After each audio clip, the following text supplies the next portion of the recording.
ఒక చెట్టులోనే విషమును విరిచేసే శక్తి ఉంటే నీకు నాకు అండగా నిలబడే ప్రభు అయిన యేసుక్రీస్తు మనకు తోడుగా ఉన్నాడు. ఈ సంవత్సరం అంతా ఆయన నడిపిస్తానన్నాడు, మనతో ఉంటానన్నాడు.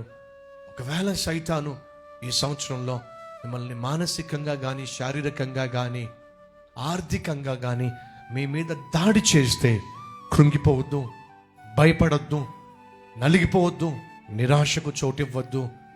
మనలను బలపరచగలిగిన, మనలను స్థిరపరచగలిగిన, మనలను సైతానుకు ఎదురుగా నిలబెట్టగలిగిన దేవుడు మనకు తోడుగా ఉన్నాడు.